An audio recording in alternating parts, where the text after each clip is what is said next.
Yo guys, I've got a spark which I'm going to use to ignite the fire for a brand new episode of the Skylanders carryon Locke here on the channel. Today we're going to be tackling both the Frostfest Mountains as well as Mesmeralda's show. So we're going to be playing those levels back to back, especially since Mesmeralda's show is a natural carry-on from the end of this level. Notice how I say carry on because that too is also the name of the very series you are watching. This is a carry-on Locke, and the levels really do carry on from one another in a very smooth, transitional manner. So it's only right for us to play Mesmeralda's show directly after having beat Frostfest Mountains beforehand. Anyway, last episode was a long one. We played through both the Winter Keep and Boney Islands, and it was a very tragic episode at that. We had 3 losses to our names, 2 of which were secondary versions of characters, so we simply reverted back to their original forms in either case, and that was the instances for both Turbo Jetpack and Lightcore Whamshell as they were defeated in battle, so we reverted to either of their respective original forms. Then our final loss was Drill Sergeant, who got defeated by a caravan section, so that was rather annoying indeed, let's say. Now that he has been defeated in battle, he is classed as dead and cannot be used throughout the remainder of the series. That is our third Spyro's Adventure casualty, so we're now down to 5 of our original cast members, 2 of which have their upgraded forms to their names, Lightcore Warnado and Stage Match. And obviously on top of that we have Igknight and who's the other one?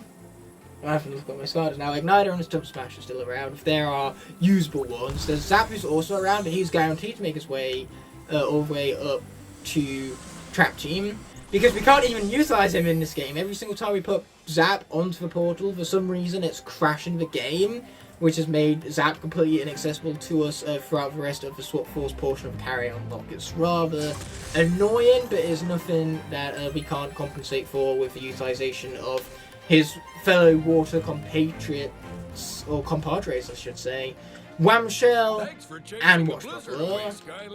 Would I call them compatriots? Is that the right word for it? I mean, companions is a good word for it. Compadres, I suppose, is a good word for it, unless it's not. There's just so many C words that I'm looking for that I can't quite find the right one up here in me noggin. I just happen felt nothing up there. Is my brain just existent of nothingness? Good question. A low-tier question. Yay! Also yay!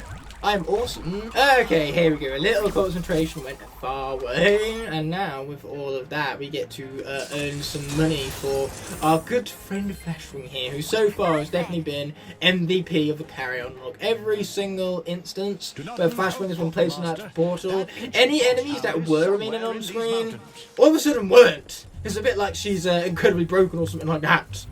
So we are here at the Glacier Hills, where we're gonna bypass most of these enemies because we can, so I shall. And instead, I'd way rather focus on this treasure chest. But first and first, I want to take these guys out before they risk hitting me, like that guy just did. How rude! Boom! Finish him off. Sweet! And now we can fully heal up thanks to our wall crystals, which are healing us up like 39 every second. That is a fine and great dandy old healing rate. I love that. I love playing as healers in games and then proceeding to not heal anybody. You gotta love those kind of team players. I can't even do air quotes right because I don't have 2 hands. I have to use at least 1 hand for the sake of controlling the character. That's how video games work, okay? You need to use hands and fingers in order to actually create the inputs upon the controller which is being used to control the video game. It wouldn't be called a controller if it didn't control anything now, right? It being able to control things is kind of where the controller gets its name from. Just saying. Because that wasn't obvious enough already. So, more enemies for me to defeat. Don't mind if I do. Evil Eyes Chili Dog! That's an Evil Eyes Chili Dog! And apparently it doesn't approve the fashion accessories, which is a shame because he looked infinitely dead for 3 seconds there. Die. Thank you. Nice you shall receive and all that, I suppose. Okay, cool. Now we have more first to take out. Okay, there we go. Yeah, characters like Jetpack and Terrafin, it's all the more important to keep them alive because they have their supercharged versions that they can obviously be upgraded to should they be carried all the way up to superchargers. So having those revamped forms in our arsenal will be very useful later in the game, should we manage to have our Skylanders carried up to that point. So yeah, very essential to keep them alive it is indeed, which is why it's a damn good thing that after Turbo Jetpack was lost, we have the original to revert back to. Oh, you're gonna hit me? You're gonna hit me, are you? Well, you've tried. Try as you might, you cannot hit me. Haha. Okay, we'll try out for the blast. Sweet. We got him, and now we can get out of here some more. Now for the Trap Team randomizer, I am really rooting for Deja Vu, I can't lie. Deja Vu is busted in pretty much every single video game. Like, she's not got the most health. She's similar to Type of Pro that way in Imaginators with a lack of health. It doesn't really matter because her attacks not only bombard enemies, but her healing ability is ridiculously stupid and broken. Trap Team is pretty much very well known for such abilities, especially amongst its like new core and Trap Master cast. Like seriously, what were they thinking, programming half of the characters in that game to be as powerful as they are? What were they thinking? Trap Team just has no balance, and I fucking love it for that. Anyone would think Trap Team is my favourite game? Not of the Skylanders franchise. Skylanders Trap Team is my favourite game of all time, let alone my favourite Skylanders game. Okay, cool, let's take out some fools. And I call them fools because this is some Trap Team. Makes anyone involved in this game, including the enemies themselves, fools by default. If this was Trap Team, this would be 10 million times more awesome. And the enemies, fools, they would be much less of. That's how this works. I don't make up rules, I just reinforce them. Okay, let's not get hit by them guys. Or, you know, it'd be even more funny if for Random Name Picker and Trap Team, for Magic we got Double Trouble, because Double Trouble so far is the only Magic Elemental representative from Square's Adventure to not have been chosen by Random Name Picker. Same goes for Undead, where Hex is the only character not to have been chosen out by the Random Name Picker from the Undead element of Skylanders by Adventure. And Hex would be a damn good pick as well, because obviously after her original is defeated, she'll have her miniaturized form to fall back upon. And that's not just a Trap Team thing either. If Hex is also chosen for Superchargers, then her original form is obviously the one that we go to, because if there isn't an upgraded version in the game to begin with, then we start with the originals, and then after her original she can make her way back down to her miniaturized form, no matter which game she is randomly chosen to become the brand new Undead representative for. Okay, I can't be asked to jump down there a second time, so we're just going to leave that guy to rot. And trust me, rotting is one thing you do very, very quickly when you're in snowy conditions such as this. Whenever it's cold or wet, you'll always decompose faster. At least that's what dead matter does. Dead matter decomposes faster in those form of conditions. Humid conditions. Wait, actually, do they in the cold? I know they definitely do in humid and wet conditions. Because science. And why am I even talking about dead matter? Thanks, Skylander. Not really the bestest most topic for a family-friendly video. I mean, this game might be family-friendly, but the commentary is not. Oh, that's great. Really need to know that, because that's exactly what we're looking for. I'm sure I will find him too. You know, thanks for your affirmation right there. No, you've definitely, certainly doubled down on the confirmation and my confidence in that we will succeed on our mission today. Now let's succeed in this next mission, which is not getting blown by the fan right now. Sweet! Okay, let's swap for our blue fella. We're not even going to bother moving our green fella, because our blue fella can then grab his lightning bolt. Another triple lightning bolt to boot, because if there's one thing Flashman needs, it's more treasure. Much like her Puma hat she needed for buffs. Her treasure count, not nearly high enough, she needs more of it. Reach the top of the mountain before it's Get out some carryon before you rudely interrupted me! Okay, we're just going to dash through all of that. Oh, water is strong here, so let's get all the way over to the ledge before we avoid the laser and then swap back out for Washbuckler. I would so love to swap up the Zap right now, but unfortunately the universe said no, because he would crash the game otherwise. Yeah, here we go. We're going pegless, folks. Oh, watch out for lasers. Sweet! Okay, so if we actually keep jumping on these things, then they don't fall, or they don't break, so to say, at least not for a while. Every few seconds it causes those to crack and start breaking, but obviously by jumping we're spending less and less seconds on them. It's what keeps them durable for a little bit longer. So yes, they are just like thin sheets of ice, so they aren't very durable to begin with. And at the moment, let's just say Washbuckler, he's on thin ice. Okay, what do we have here? More treasure. I don't mind if we do, but we are almost there. Yeah, this section demands a lot of patience, and patience might be a virtue, but it is not one of mine. Boom, boom, shake it for room. Oh yeah. Oh, didn't even need the ship in the end. We're going to use it for chompies, even though that is overkill, friends. Okay, cool. Take a bunch of them out. Ow. Or just get taken out, I suppose, as an alternative. Watch out for the blades right there. And the blades again. Boom. Boom. We shake it. Boom. That's what we have gun for. Yes, they take gun for my face like absolute fools. The suckers they are. Literally, too. Washbuckler has his own little sucklers, as you can tell. So, we're going to play through this next section of Series 1 Chop Chop because I'm confident that not only can he make it through this combat section, but he should be able to get through Mesmeralda unscathed. And it's very important that he survives, because if he makes it all the way up to Trap Team, then we get to change his original form. It gets replaced by his elite form instead. So yes, very important that, because his elite form will be busted in that game. And what we need in Trap Team is as many busted characters as possible. And say that is why I might be risking this character's life, but I'm confident that his life shall not be lost. He shall go through this undefeated, no doubt in my mind. Made a little bit harder by the chompies, I'm not gonna lie. Ow, especially when they're gonna hit me like that. Okay, cool, let's take out some fools then, shall we? Don't even need to fight these guys, so why am I bothering with these guys? Beats me. Okay, let's get out of the way of that. Boom, boom. Shake it for room! Okay, let's not get blown up by that, because that would be a really stupid way to take unnecessary damage. Boom, boom. Shake it for room. Oh man, that gives us so much charge and momentum moving forward. We'd love to see it we do. Okay, get out of the way of big explosion thingamabob. Boom, take that chompy. Now, why the hell I'm not shielding these projectiles is beyond me, because that'd be a very useful thing to do, I'd imagine. Boom! Shielded.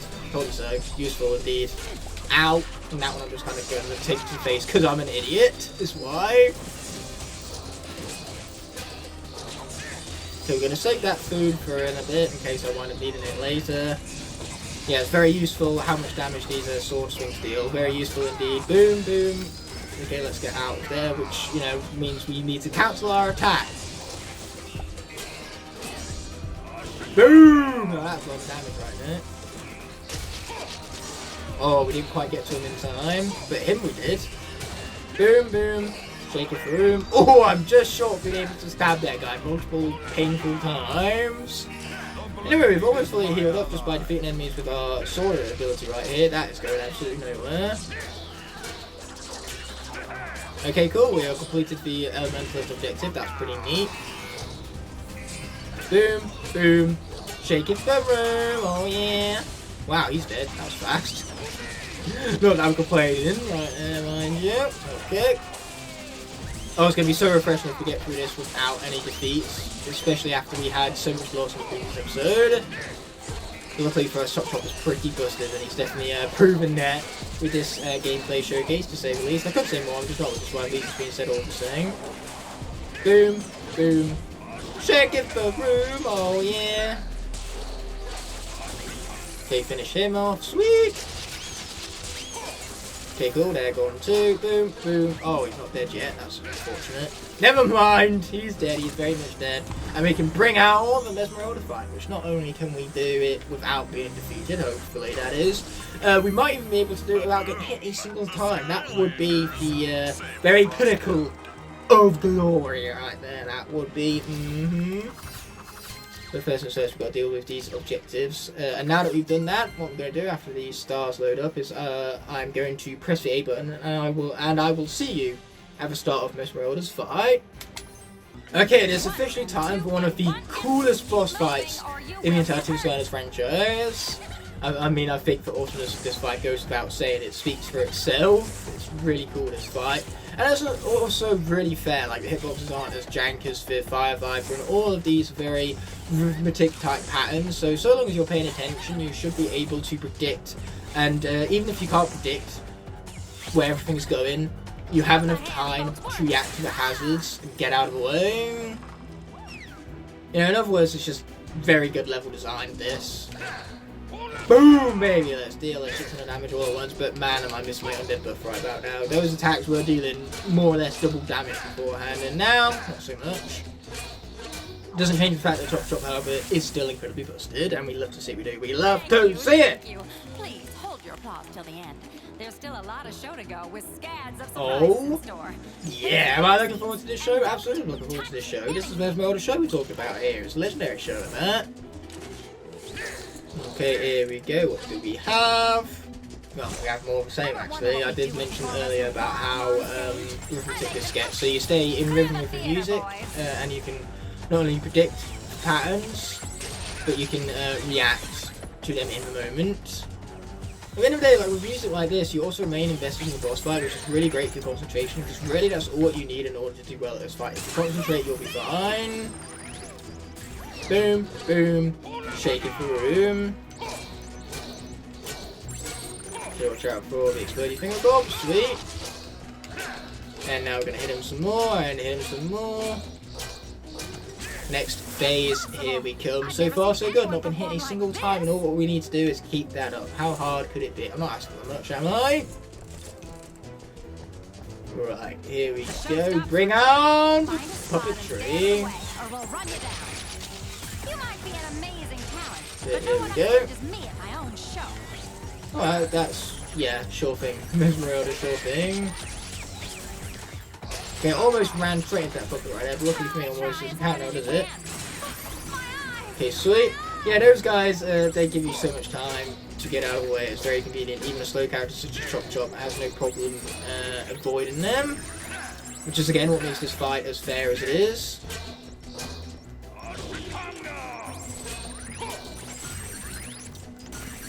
Okay, here we go. You got to be very careful of the hitboxes still though. Like, those extend further than you think. It's like I was saying, I'm going to keep. Don't take these hitboxes for granted. If you think there's a slight chance of an enemy hitting you, it will hit you. Okay, so wait for it. Wait for it. Oh, of course I am. I am legendary, awesome, and not to mention, totally bodacious. Yeah, that's definitely become my new favourite word. It's just such a bodacious word, that word bodacious. Okay, watch out for that. Sweet. As you can tell, I was reacting to the hazards right there quite well. I didn't exactly plan ahead, I could have done, but in the end I was fine concentrating and reacting to things on screen. And then when Mesmeralda's up here at the front, it's easy enough to avoid the spinning dancer so long as you remain on the opposite side of where it is. And then obviously as soon as it begins swapping sides again, you do the same. Nice moves out there, Skylander. Yeah, they were pretty nice moves. I'm inclined to agree with you. I mean, of course I would. Those were my moves at the end of the day. That she is referring to as good. Can you keep up with my dancing puppet, Yes, Skylander? yes I can. Well, you'd better Ow, if you never wanna live mind. through the But that guy did kind of spawn right on top of me, so we're going to just put that up to bad luck, even though I was mentioning earlier about how this fight is more so skill. Let's just strike that from the record. Here we are, if we stay in the corner, we'll be alright, for the most part. No, it's too bright. Okay, cool. Now let's just watch out for spinning dancers. And then we only have one more final phase to go, where hopefully Chop Chop shall remain undead, quite literally. We don't want him to be defeated in combat, because then his class instead won't be able to be used throughout the remainder of the series, which will mean that we'll lose out on his elite form, which would be truly tragic. We already lost out on Voodoo and Ghost Racer's elite form, so the last thing we need to do is lose out on more opportunities for such We've things. reached the moment you've all been waiting for. I'd like to thank myself for such an incredible performance. But now, hold on to your hats. You ain't seen nothing yet. Time for the grand finale. Alright, we all heard her. It's time for the grand finale, so I suppose now's as good a time as any to actually fucking concentrate. Oh dear, okay. If my commentary goes a little bit off the rails, then that would be due to said concentration mode having been initiated just now.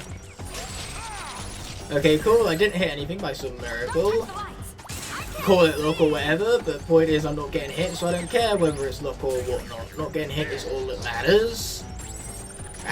Okay, these fellas are really annoying, especially since I have to, given that Chop Chop is a melee character, get up close and personal with Mesmerella right here, and that's made it a lot harder when I have 3 fucking bombers spawning in all at once on my ass. Okay, oh great, I thought the spinning dance on the left was going to move up, not down, and then move down and threw me off. Okay, let that guy blow up, well away from me that is. You know, I don't care where they blow up, so long as it's not, you know, within my hitbox right there. I was very worried because those guys have janky ass hitboxes, so I thought I was a killer for a few microseconds. Luckily those microseconds have passed. That was a very stupid thing for me to do, but fortunately for me, I can tank a few hits from those bombardoos, it seems, unlike spinning dances where I hit one of those and I am pretty much out of here, so let's not do that. And I did not know that these bombardoos spawn pizzas occasionally, so that is very useful and convenient right about now. What's not so useful and convenient right about now is being stuck in the corner, but luckily I was able to just barely edge my way out. And we're going to grab this pizza on the way for good measure.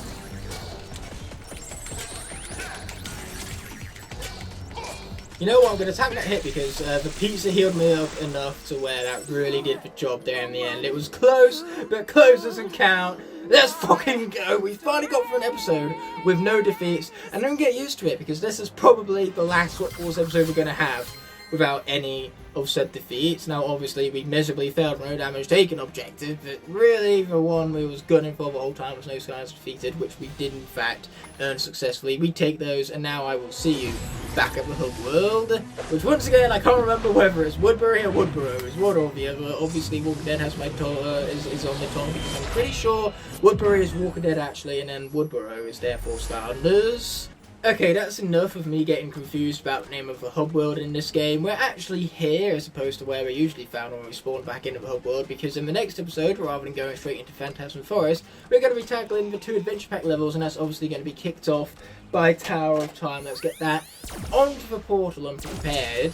So the Tower of Time, it's a magic item, adventure pack piece to be more specific, so we've unlocked the adventure pack. And as you can tell, it is now spawned in. Flynn and Tessa admired it in its glory. I mean, it's a very good, almighty looking tower. I think calling it glorious is putting it mildly, so to say. So regardless, this will be the first of 2 adventure pack levels we will be tackling in the next episode. And until then, we have an outro to see us through. I cannot, in good conscience, end off this video without first thanking all of my incredible channel members whose continued support help make these videos possible. Without them, these videos would be near impossible to make, so from the bottom of my heart, I truly appreciate every last one of them. If you enjoyed this video and would like to see more, there are plenty of options on screen now to explore, and please consider subscribing to keep up to date with all my content. On that note, this video is coming to an end, so thank you so much as always for watching. Until the next video arises, peace!